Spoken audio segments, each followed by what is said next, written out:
할렐루야. 우리는 하나님의 언약의 백성인 줄 믿습니다. 하나님의 언약의 백성에게 주신 하나님의 축복이 뭡니까? 너는 복의 근원이 될지라예요. 아멘. 저와 여러분들은 복의 근원 되는 줄 믿습니다. 하나님은 왜 우리에게 너희가 복이라 말씀하지 않으시고 복의 근원 되라 그렇게 말씀하셨을까? 복의 근원이 해야 될 일이 있는 거죠. 그래서 하나님을 믿고 예수를 따르고 있는 신실한 그의 제자들은 내 삶이 부유하고 풍성한 것을 넘어 나를 통하여 수많은 하나님이 나에게 부어줬던 재능과 축복들이 이 세상에 흘러가기를 원하시는 거예요. 그래서 수원이 병들고 수원이 탁해지면 많은 사람들이 그 물을 먹자마자 다 죽는 것처럼 하나님의 백성, 복의 근원된 저와 여러분의 삶의 순도가 부패하거나 곤고하거나 교만하게 되어지면 이 세상이 악하게 되어진다. 하나님은 그럼 이 악한 세상을 회복하기 위하여 하나님의 백성들을 부르셨다 그렇게 말씀하시는데, 하나님의 백성인 저와 여러분을 복의 근원으로 부르셔서 하시고 싶은 그 일은 무엇일까요? 그 일은 다른 것이 아니에요. 이미 죄로 인하여 물들어 있는 하나님의 나라의 그 반대편에 서 있는 사단의 세상, 사단의 나라, 그것을 다시 회복시키고자 저와 여러분들을 그의 자녀로 삼으시고 복의 근원이라 칭해 주시고, 이제 너로 인하여 세상이 하나님의 나라와 기쁨과 화평과 온유와 충성과 양선의 아름다운 열매를 맺어야 해라고 저와 여러분들에게 복의 복을 부어주시는 줄 믿습니다. 그런데 문제는 이렇게 예수의 복을 받은, 하나님의 은혜를 받은 저와 여러분을 통하여 공급되어지는 그 복의 물길들이 이 세상을 변화시키고 있냐는 거예요.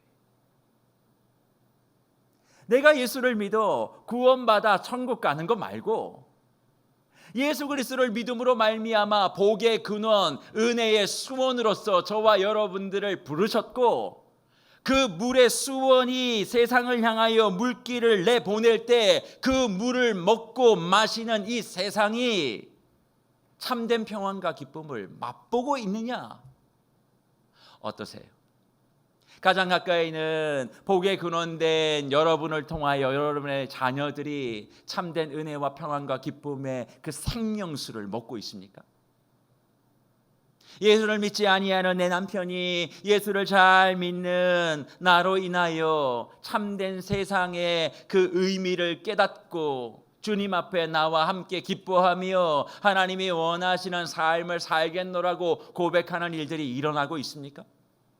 여러분의 삶의 직장에서 복의 근원인 나로 인하여 나의 부서와 나의 팀원들이 이전과 전혀 다른 새로운 세상을 발견하고 너무나 기뻐하며 마음속에 지치고 상처받은 그 모든 것들이 다 해결되어지는 그런 진정한 복의 근원으로서 여러분들은 여러분의 삶의 터전들을 지키고 계신가요? 이런 질문을 던지면 네, 목사님, 그렇습니다. 나로 인하여, 복의 근원된 나로 인하여 우리 가정은 너무나 기쁨이요, 힘들고 어렵고 상황은 무너질 경우가 많지만 그때마다 복의 근원인 나의 기도, 나의 섬김, 나의 충성, 나의 사랑을 통하여 우리 자녀들은 너무나 평안하고 좋습니다 라고 말씀하시는 분들을 만나 뵙는 것이 가뭄에 콩나는 이유는 도대체 무엇일까요?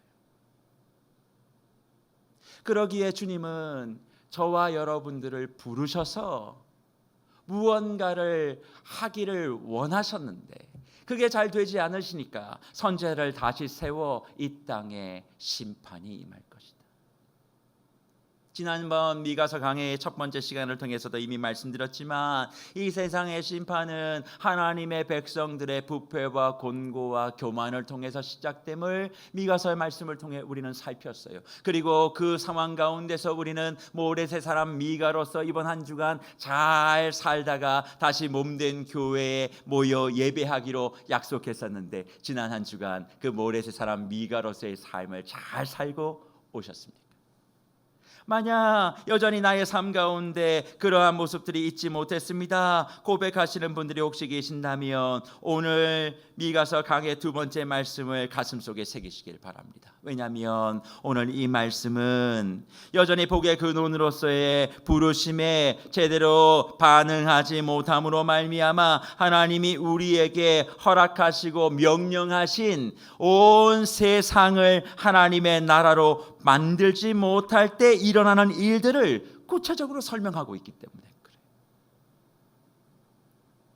그러면 우리가 복의 근원으로서의 삶을 살지 못함으로 악해질 대로 악해진 이 세상의 모습은 어떤 모습일까? 미가의 모습을 통하여 비춰진 이 세상의 악함은 도대체 어떻게 기록되고 있을까? 오늘 본문 2장 1절과 2절은 복의 근원으로서의 삶을 살지 못할 때에 이 세상의 삶에 구체적으로 나오는 악한 사회의 구조의 단면을 이렇게 우리에게 설명해 주고 있습니다. 그들이 침상에서 죄를 꾀하며 악을 꾸미고 날이 밝으면 그 손에 힘이 있으므로 그것을 행하는 자는 화 있을진저 밭들을 탐하여 빼앗고 집들을 탐하여 차지하니 그들이 남자와 그의 집과 사람과 그의 산업을 강탈하도다 그렇게 말합니다.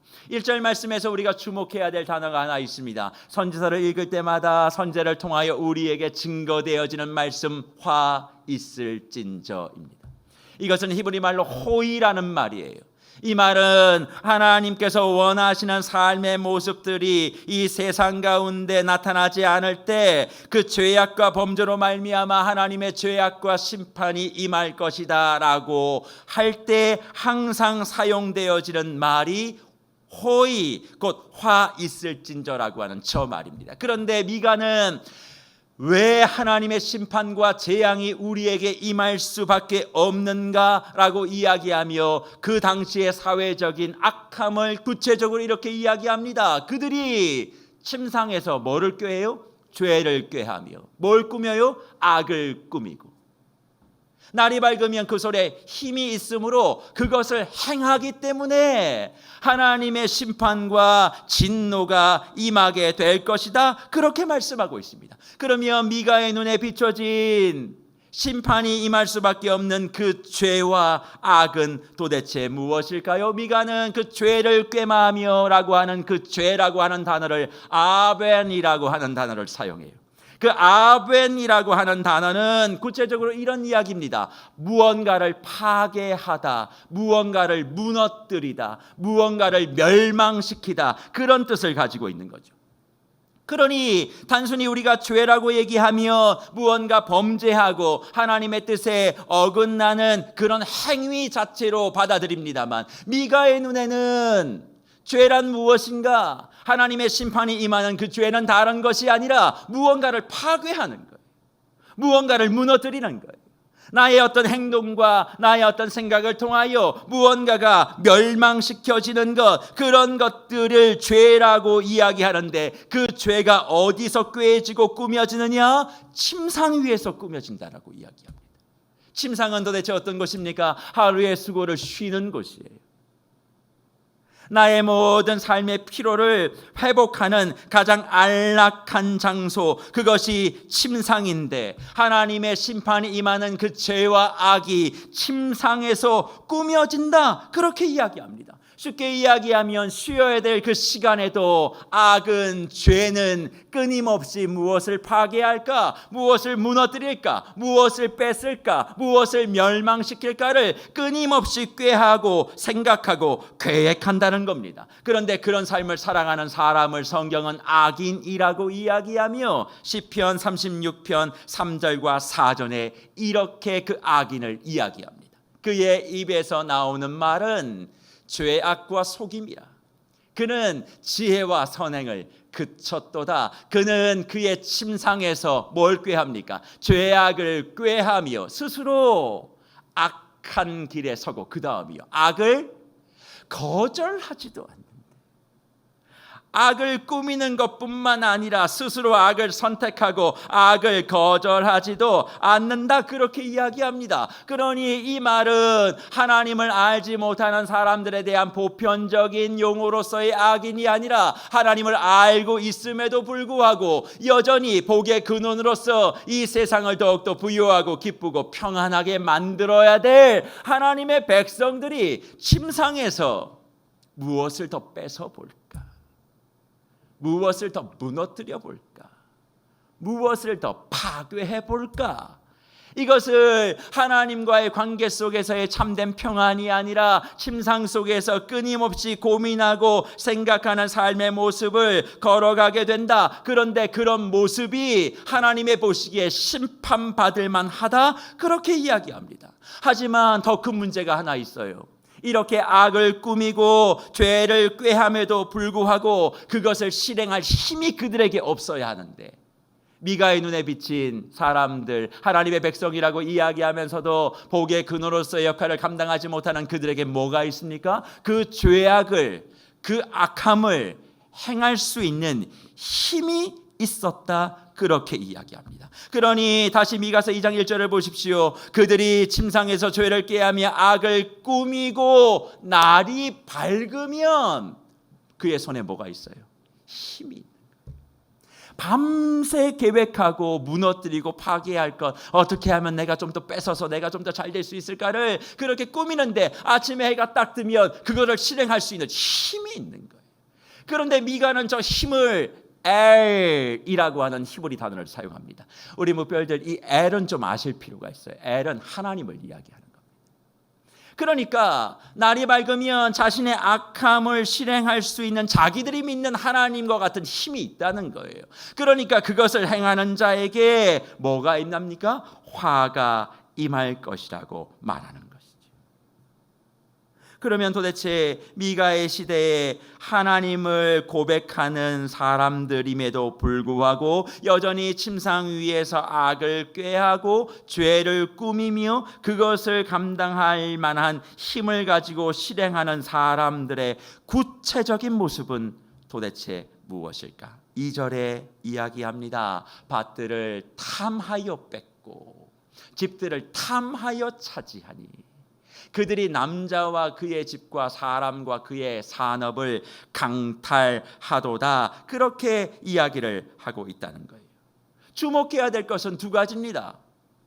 빼앗고 강탈하도다.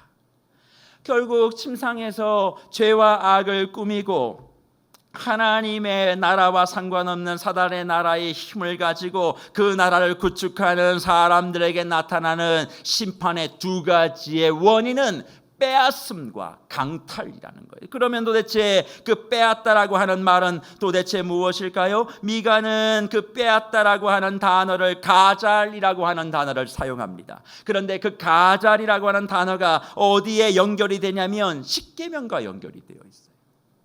혹시 우리 무별들 10가지 계명은 다 암송하고 계시겠지요? 제가 다 여쭙지는 않겠습니다.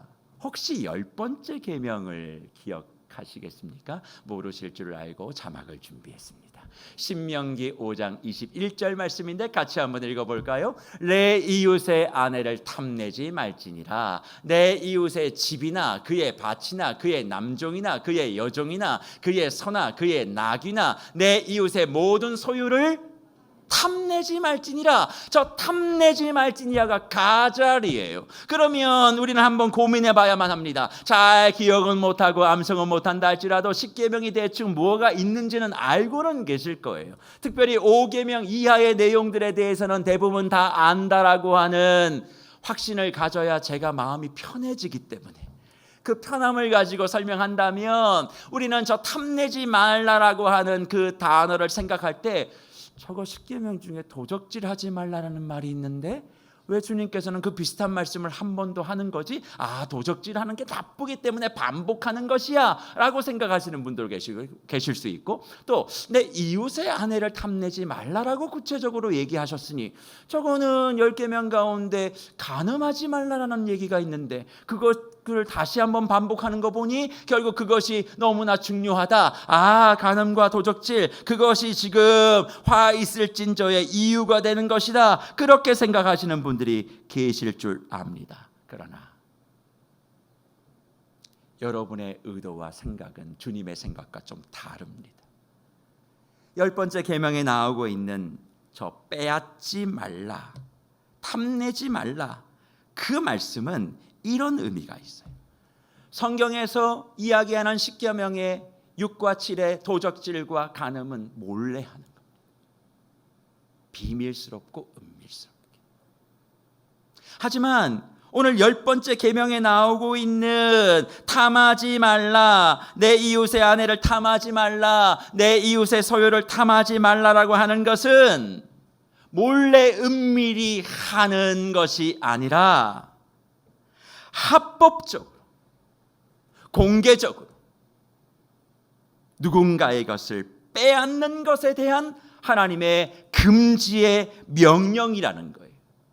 그렇다면 오늘 미가가 이야기하고 있는 2절 말씀, 밭들을 탐하여 빼앗고 집들을 탐하여 차지하고 그의 산업을 강탈한다라고 하는 말은 뒤에서 몰래 무언가를 작업과 수작을 해서 뺏어내는 것이 아니라 굉장히 합법적으로 누군가의 것을 뺏어내는 일들이 그 사회 가운데 많이 있었다는 것입니다. 그러면 도대체 왜 합법적인데 이런 일들이 일어날까? 주 안에 사랑하는 무별 여러분, 합법이라고 해서 모든 것이 정의는 아닙니다. 그건 역사가 우리에게 증명하고 있어요. 합법이라는 굴레에 빠져들지 마십시오. 물론 합법적이어야만 합니다. 그러나 그것이 옳은 일을 위한 것이 아니라 옳지 않은 일에 대한 합법이라면 그것은 우리의 삶을 너무 곤란하게 만드는 거예요. 그러면 왜 합법적으로 모든 것을 법대로 했음에도 불구하고 복의 근원인 하나님의 백성들이 사단의 나라의 모습처럼 누군가의 것을 그렇게 뺏어내었을까? 그것은 그 사회의 배경과 연관이 되어 있습니다. 미가의 시대는 농경 사회였습니다. 무언가 씨를 뿌리고 작물을 얻지 않으면 소득을 얻을 수 없는 그런 시대였습니다. 그런데 농업사회의 가장 어려운 일이 뭘까요? 흉년이에요. 기후를 내 마음대로 하지 못하잖아요. 그러니까 흉년이 들면 그 농작을 지어서 먹고 살아야 되는 일반 백성들의 삶은 쉽지가 않았어요. 그러니까 그것을 타개하기 위해서 해결할 수 있는 방법이 뭘까요? 흉년이 들어도 나라에 세금은 내야 됩니다. 자녀들에게 곡기를 끊게 할 수는 없지 않습니까? 그러니까 그 흉년이 되었을 때 그 가정의 삶을 유지할 수 있는 유일한 방법은 자기가 가지고 있는 집, 자기가 가지고 있는 밭, 자기가 가지고 있는 포도원, 자기가 가지고 있는 가수원, 심지어는 자기의 아내, 자기의 자녀들, 아들들, 딸들, 남종이든 여종이든 이들을 저당 잡혀서 돈을 빌리는 거예요. 그래서 하루하루 살아가는 거죠. 그런데 흉년이 한 해 더 연장되고 또 다음에도 흉년이 생기면 어떤 일이 벌어질까요? 저당 잡힌 그것을 갚지 못하니까 그것을 빼앗기는 거예요. 심지어는 자기의 아내와 가족들까지 누군가의 차지가 되어버리는 그런 현실, 그것이 미가서 선지자가 살았던 시대의 보편적인 삶이었다는 겁니다. 그러나 이것은 미가의 시대뿐만 아니라 구약 전반에 걸친 사회의 배경이었음을 우리가 알 수 있는데, 바벨론 포로 이후에 귀환한 백성들의 삶을 기록한 느헤미야 5장에서 우리는 이것을 구체적으로 발견할 수 있습니다. 느헤미야 5장 1절과 5절 이렇게 기록하지요. 그때에 백성들이 그의 아내와 함께 크게 부르짖어 그의 형제인 유다 사람들을 원망하는데, 어떤 사람은 말하기를 우리와 우리 자녀가 많으니 양식을 얻어먹고 살아야겠다 하고, 어떤 사람은 말하기를 우리가 밭과 포도원과 집이라도 저당 잡히고 이 흉년에 곡식을 얻자 하고, 어떤 사람은 말하기를 우리는 밭과 포도원으로 돈을 빚내서 왕에게 세금을 바쳤도다. 우리 육체도 우리 형제의 육체와 같고 우리 자녀도 그들의 자녀와 갔거늘 이제 우리 자녀를 종으로 파는도다. 우리 딸 중에 벌써 종된 자가 있고 우리의 밭과 포도원이 이미 남의 것이 되었으나 우리에게는 아무런 엘이 없도다 하더라. 그렇게 기록합니다. 결국 미가가 지금 이야기하고 있는 악한 사람의 악한 사람의 이 추정하는 그 하나님, 합법적이지만 집과 밭과 아내와 자녀를 다 빼앗기는 그 중심에는 뭐가 있냐면 돈이 있는 거예요. 돈이라고 하는 것을 하나님이라고 생각하고 그것을 손에 쥐고 침상 위에서 잠도 자지 아니하고 어떻게 하면 누군가를 무너뜨려 내가 뺏을 수 있을까? 어떻게 하면 저것을 합법적인 고리를 걸어서 더 강탈해낼 수 있을까? 그것을 계획하고 가지고 있는 돈을 가지고 그것을 실행하며 이 세상에 더 가난하고 굶주린 사람들을 짓밟는 세상이 바로 미가의 눈에 비춰진 그 당대의 사회였다는 거예요.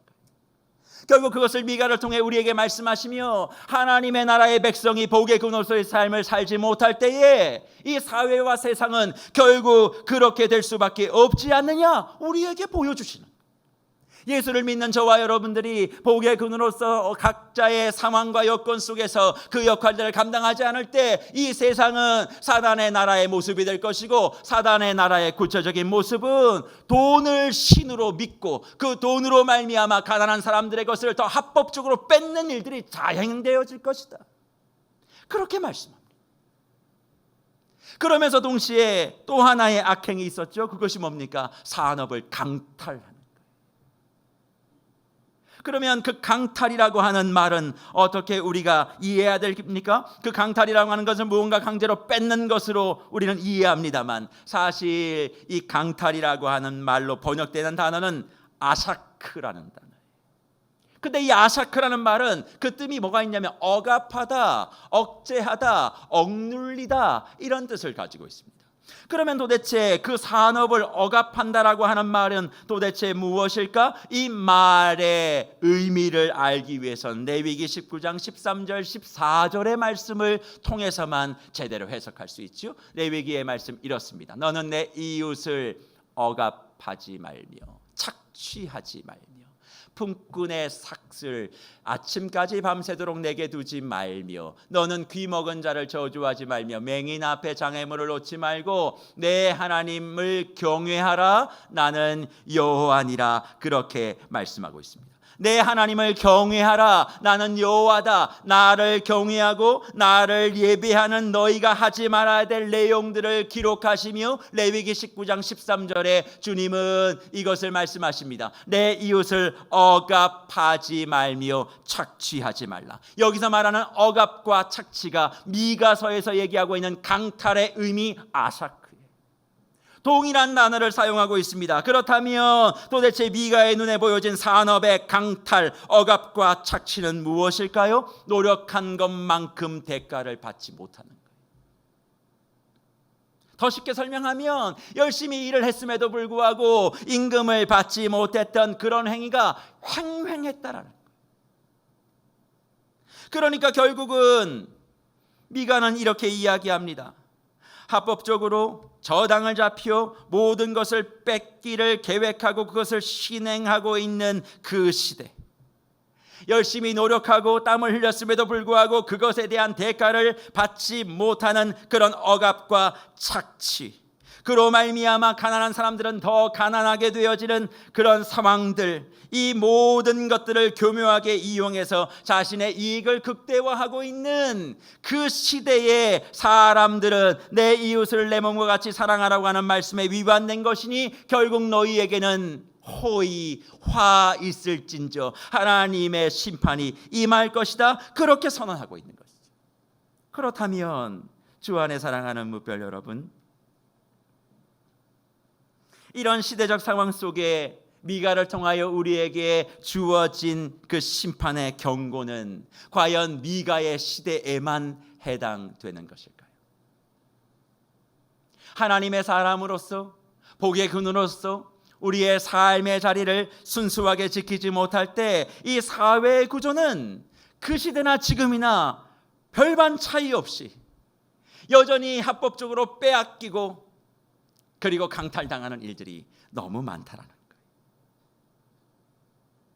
그러니 점점 더 예수를 믿는 사람들은 많아졌다라고 얘기하지만 또 점점 더 모든 것들이 부강해졌다라고 이야기하지만 실질적인 우리의 삶과 무엇보다 어렵고 힘들고 사회적 소외적에 있는 그런 사람들의 삶의 모습을 가만히 살펴본다면 그렇지 못할 때가 너무 많이 있다는 거죠. 그러면 왜 이런 일들이 벌어졌을까? 신명기 24장 6절 이하 15절 말씀에 보면 예수님께서는 하나님의 백성다움을 가지고 가나안 땅에 들어갈 때 너희가 반드시 지켜야 될 기타 여러 가지의 명령을 하신 내용이 나옵니다. 그 내용 가운데 하나가 물건을 저당 잡히고 혹시 돈을 빌려줬을 때 그 물건이 필요하다면 돌려주는 삶을 사는 게 복의 근원이야. 세상의 구조로는 전혀 이해할 수 없지만 하나님은 그렇게 해줘야지 그렇게 말씀하셨어요. 그런데 그 말씀을 알고 있었던 이스라엘 백성들의 삶은 어떠합니까? 오늘 느헤미야와 미가의 통해서 우리가 살폈던 것처럼 저당을 잡아서 그들이 필요하면 돌려준 것이 아니라 그것을 가지고 그들의 삶을 더욱더 합법적으로 뺏어가는 모습, 그걸 보여줬다는 거죠. 이런 이야기를 제가 드리며 많은 성도님들은 이렇게 저에게 반문할 줄 모릅니다. 목사님, 그렇다면 지금 우리가 살고 있는 이 세상의 경제 시스템과 하나님의 말씀은 절대 합할 수 없습니다. 그럼 우리는 어떻게 살아야 한다는 것입니까? 경제 시스템을 바꾸자는 그런 이야기를 하시는 겁니까? 도대체 그렇게 말씀하시면 아니 됩니다. 그렇게 말씀하시는 분들이 있어요. 허나 저는 그런 분들에게 이렇게 말씀을 드리고 싶습니다. 주의 영이 함께 들어와 세상의 모든 어그러진 것들이 바르게 되어지는 가치를 갖고 있는 성령의 사람, 성령의 공통조에게 나타났던 그 모습을 우리가 알고 있지 않습니까? 사도행전 2장 44절과 47절에 무엇을 우리에게 기록해 주고 있습니까? 믿는 사람이 다 함께 있어 모든 물건을 서로 통용하고 또 재산과 소유를 팔아 각 사람의 필요를 따라 나누어 주며 날마다 마음을 같이하며 성전에 모이기를 힘쓰고 집에서 떡을 떼며 기쁨과 순전한 마음으로 음식을 먹고 하나님을 찬미하며 또 온 백성에게 칭송을 받으니 주께서 구원받은 사람을 날마다 더하게 하셨다. 그렇게 말씀하고 있습니다. 저는 이 말씀을 근거로 이 땅에 있는 경제적 시스템과 구조를 바꾸자고 하는 그런 논리를 말씀드리고자 하는 것이 결코 아닙니다. 제가 오늘 이 말씀을 통하여 우리 뭇별들과 고민하며 은혜를 누리고자 하는 것은 미가를 통해서 보여지는 심판의 사회성과 지금 우리가 살아가고 있는 이 사회가 비슷하다면 결국 하나님의 심판이 우리에게 떨어질 수밖에 없지 않겠는가? 그러면 그 심판을 막아내라고 저와 여러분들을 하나님의 백성으로 부르시고 그리스도의 몸된 교회라고 불어내신 저와 여러분의 삶에서 무엇을 해야 그 하나님의 심판을 막아내는 영적인 방파제로서의 삶을 살 수 있을지를 고민해 보자는. 여기서 우리가 무엇을 한다고 사회의 여러 가지 경제적인 시스템들이 달라지는 것이 뭐가 있겠습니까? 허나 그 시스템은 달라지지 못한다 할지라도 그 시스템에 들어간 사람의 생각과 가치가 바뀌면 달라질 수 있지 않겠는가? 그래서 하나님은 이 시대에 가장 힘 있는 사람을 부르지 않으시고 가장 약하지만 가장 강하신 하나님을 의지하는 저와 여러분을 부르신 것 아니겠습니까? 그러면 어떻게 이런 심판의 경고 앞에 우리가 방파제의 역할을 할 수 있을까요? 그 해답은 오늘 우리가 읽은 미가서 2장 12절 13절 말씀에 있습니다. 저와 함께 12절 13절 같이 한번 읽어봅니다. 야곱아, 내가 반드시 너희 무리를 다 모으며 내가 반드시 이스라엘의 남은 자를 모으고 그들을 한 조소에 두기를 보스라의 양떼같이 하며 초장의 양떼같이 하리니 사람들이 크게 떠들 것이며 길을 여는 자가 그들 앞에 올라가고 그들은 길을 열어 성문에 이르러서는 그리로 나아갈 것이며 그들의 왕이 앞서가며 여호와께서는 선두로 가시리라. 아멘. 빼앗고 강탈하고 침상에서 꾀하고 계획하며 그들이 갖고 있는 돈이라는 신을 가지고 악행을 마다하지 아니하는 이 사단의 세상에서 하나님의 나라로 이 세상을 변화시키기 위하여 하나님이 택하시는 방법은 다른 것이 아니었어요. 저들보다 더 강력한 힘, 저들보다 훨씬 더 많은 돈, 더 많은 권력을 가지고 이 세상을 하나님의 나라로 바꾸시겠다라고 하는 것이 아니라 나는 이 세상을 회복시켜 고쳐 치유하여 쓸 거야. 그런데 그 치유의 방법은 다른 것이야.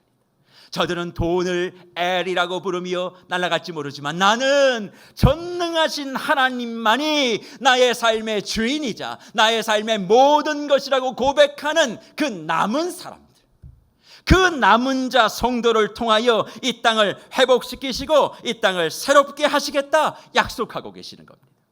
그래서 주 하나님 사랑하는 무별 여러분, 소돔과 고모라가 멸망한 이유가 무엇이에요? 그 소돔과 고모라에 있었던 수많은 사람들이 다 하나님이 원하시지 아니하는 악한 죄를 했기 때문에 멸망했습니다만 더 구체적으로 살펴보면 의인 10사람이 없어서 망한 거예요. 의인 10사람이 없어서 망한 거예요. 아무리 시대가 악하고 아무리 시대가 합법적으로 뺏고 강탈하는 일이 있다 할지라도 하나님을 전적으로 믿고 나는 돈의 신을 의지하지 않습니다. 나는 자기 자신을 의지하지 않습니다. 나는 세상의 성공과 권력을 의지하지 않습니다. 오직 내가 의지하는 건 전능하신 하나님 한 분. 내 삶이 헐벗고 굶주리고 모든 것이 무너진다 할지라도 전능하신 하나님 앞에 서 있는 나의 믿음, 이것을 하나님께서는 기뻐 받으시고 이 세상에 화 있을진저에 대한 심판을 막아내는 영적인 방파제, 진정한 복의 근원으로서 저와 여러분의 삶을 지켜주실 줄 믿습니다. 그러니 그런 남은 자로서의 삶을 살기만 해라. 제발. 왜 너는 돈신을 섬기냐? 왜 너는 인신을 섬기냐? 사람이 왜 신인 줄 아냐? 왜 너희는 자신을 섬기냐? 아니다. 그들은 전능하지 않다. 아무리 그들을 섬긴들 결국 네 자신도 강탈당할 거야. 오직 하나님만을 믿고 따라오려. 나 많이 필요 없어. 남은 자 그 몇 명만 있으면 돼. 그러면 내가 이 세상에 심판이 아닌 회복을 줄 거예요. 그리고 그 힘든 가운데서도 그 남은 자를 선택한 사람에게 내가 복을 하나 줄게. 그게 뭔 줄 아세요? 보스라 양이 되는 거예요. 보스라 양이 되는 거예요. 오늘 우리가 읽은 본문 말씀 가운데 그렇게 기록하지 않습니까? 보스라 양떼같이 하며. 그러면 보스라 양떼라고 하는 것이 도대체 뭘까? 보스라라고 하는 말의 의미는 단단하게 둘러싸여서 접근할 수 없음이라는 뜻을 가지고 있어요. 아무리 세상이 강탈하고 빼앗는다 할지라도 전능하신 하나님만을 내 삶의 엘로 삼고 내 삶의 여건을 지켜내면 하나님이 그렇게 살아가는 저와 여러분들을 보스라 양으로 인쳐주신다는 거예요. 안 뺏기게 해줄게. 강탈당하지 않게 해줄게. 내가 안전하게 너의 삶을 지켜 풍성한 초장의 양으로서 만들어줄게. 그러니 선한 목자이신 예수 그리스도를 따라가는 저희 모두는 먼저 뭐가 되어야 되는 거예요? 보스라 양이 되어야 되는 거예요. 주님만이 내 삶의 전부입니다. 주님만이 내 삶의 모든 것입니다. 그렇게 보스라의 양이 되어지고 그 양무리가 모여 양떼가 되어지면 주님께서 뭐 하신다고요? 내가 앞에 서서 길을 낼 거야. 내가 길을 열 거야. 너희는 그냥 졸졸졸졸 따라오기만 해. 내가 세상을 바꿀 거야. 누구를 통해서? 보수라 양된 너희를 통하여. 너희의 손에 돈이 없어도 괜찮아. 너희의 손에 지식이 없어도 괜찮아. 너희의 손에 권력이 없어도 괜찮아. 나만 있으면 내가 너를 통하여 이 세상을 바꿀 거야. 그렇게 말씀하시는 거예요. 저는 이 말씀을 묵상하며 제 머릿속에 섬광같이 살펴진 하나의 이미지가 있었습니다. 그것은 출애굽 때에 하나님이 하신 말씀. 신명기 1장 30절과 31절 이렇게 주님이 말씀하세요. 너희보다 먼저 가시는 너희 하나님 여호와께서 애굽에서 너희를 위하여 너희 목전에서 모든 일을 행하신 것 같이 이제도 너희를 위하여 뭐 하신다고요? 싸우실 것이다. 광야에서도 너희가 당하였거니와 사람이 자기 아들들을 아는 것 같이 너희는 하나님 여호와께서 너희가 걸어온 길에서 너희를 아느사 이곳까지 이르게 하셨느니라. 그렇게 말씀하세요. 저는 이 말씀이 이번 한 주 얼마나 위로가 되었는지 모릅니다. 저는 내세울 것 하나 없는 사람입니다. 하지만 내가 해야 될 것은 세상에서 얘기하고 있는 그 힘을 갖는 것이 아니라 남은 자로 살기로 결심하는 거예요. 주님만 보고 가겠습니다. 주님만 의지하고 가겠습니다. 그럴 때 주님은 저를 보스라라고 불러주신다는 거예요. 그리고 보스라가 딱 되어지고 그 이름이 불러지면 우리 선한 목자이신 주님은 가장 선두에 서서 가장 먼저 가시며 그 길을 예비하시고 우리를 안아서 주님이 원하시는 그 자리까지 걸어가게 하시겠다. 그렇게 말씀하고 있어요. 저는 그런 차원에서 우리 세계로교회의 모든 무별들이 보스라 1, 보스라 2, 보스라 3이 되기를 원합니다. 그러면 하나님이 모든 것들을 다 인도하시고 길을 열어주시겠다 약속하고 계시지 않습니까? 그래서 선한 목자를 따라가는 착한 양떼인 무별 여러분, 우리는 힘들고 어려운 시대를 살아가고 있어요. 모든 부분에서 오늘보다 내일이 더 나을 것이라고 장담할 수 있는 사람들이 별로 없습니다. 허나 오늘보다 내일이 더 나아지지 않는다 할지라도 더 나아질 수 있는 방법을 하나님은 우리에게 제시해 주고 계세요. 너를 통해 오늘보다 내일을 더 새롭게 하리라. 그러니 너는 남은 자가 되어 이것이 없다 저것이 있다 불평하고 자만할 것이 아니라 오직 하나의 고백, 내겐 주님밖에 없습니다. 그 고백을 들으시며 주님은 우리에게 보스라의 양이라 칭찬하시며 우리의 모든 길들을 대로와 같이 열어주실 줄 믿습니다.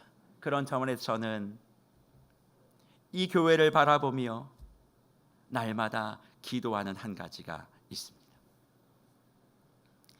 왜 하나님은 63년 전 중랑교 다리 아래 우리 교회를 세우시고 그리고 세계로 교회라 이름을 바꾸시며 그 힘들었던 IMF 시대를 지나 성도들의 헌신과 헌신을 모아 이 대지를 구입하게 하셨을까?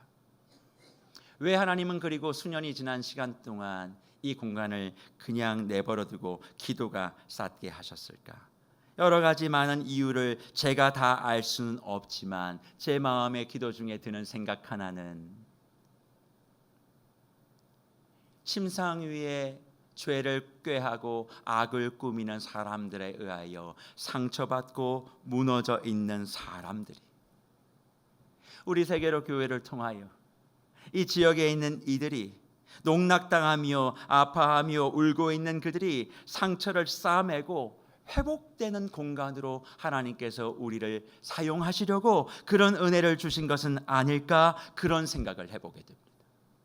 그러면 항상 제 마음속에 드는 생각이 또 하나 있어요. 그러나 할 수 있는 힘이 아무것도 없지.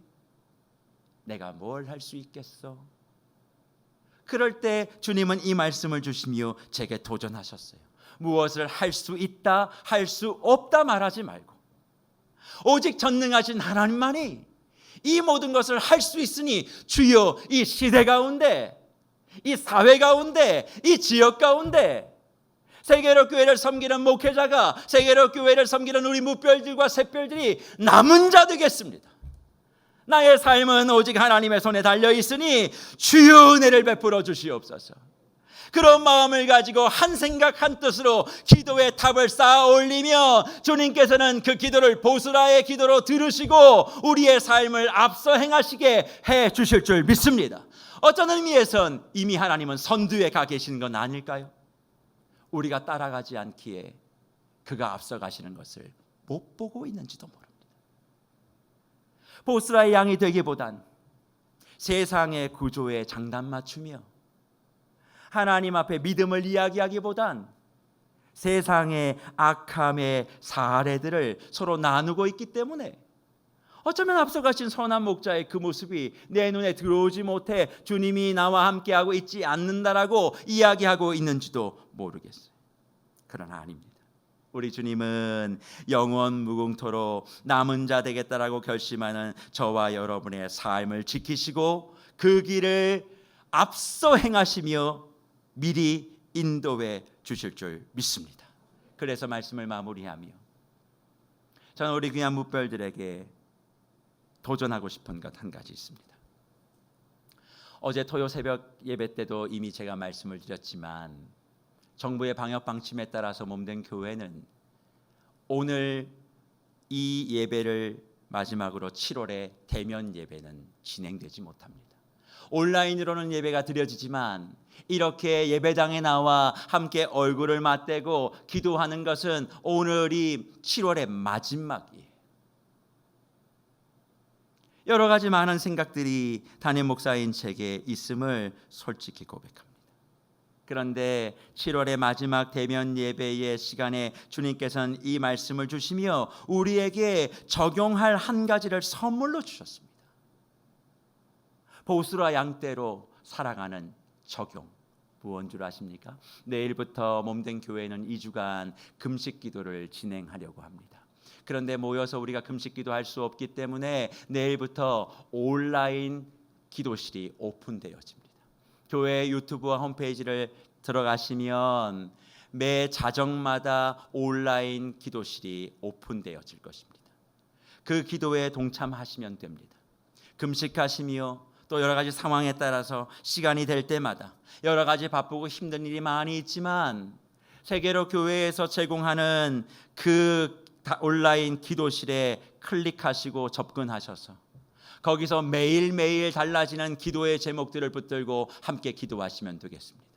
그리고 거기서 매일 제공되는 찬양을 함께 부르시며 하나님, 나는 전능하신 하나님을 의지합니다. 내 가정과 사업과 자녀와 교회와 지역과 그리고 코로나 팬데믹의 상황이 이렇게 우리의 신앙을 얽매이지만 그래도 나는 남은 자 되어 주님 앞에 나아갑니다. 주여 나를 보스라 양떼로 인정하여 주시옵소서. 그 기도의 단을 쌓아가려고 해요. 이 일에 동참해 주시지 않으시겠습니까? 아니요, 반드시 동참하셔야만 합니다. 그로 말미암아 이 침상의 세상에서 좌지우지하고 있는 그 악한 이들의 강성함을 우리는 전능하신 하나님을 의지하는 기도로 승리하며 사단의 나라의 그 헐떡이는 그 깃발을 뽑아 던지고 하나님의 나라의 승리의 깃발을 다시 이 땅 가운데 꽂아야 될 줄 믿습니다. 이 일에 마음을 모아주십시오. 비록 대면하여 예배하고 기도하는 것은 다 멈춰진다 할지라도 우리의 신앙과 기도는 멈춰질 수 없는 줄 믿습니다. 다시 대면하여 예배하는 그날까지 보스라 양떼로서 각자의 자리를 지키시고 다시 모였을 때 그 보스라 양떼의 함성을 듣고 주의 나라가 진동할 수 있도록 저와 여러분의 삶을 잘 살피시고 내일부터 진행되어지는 온라인 금식 기도에 마음과 정성을 다해 주시는 귀한 묵별들 되시기를 간절히 주의 이름으로 축복합니다.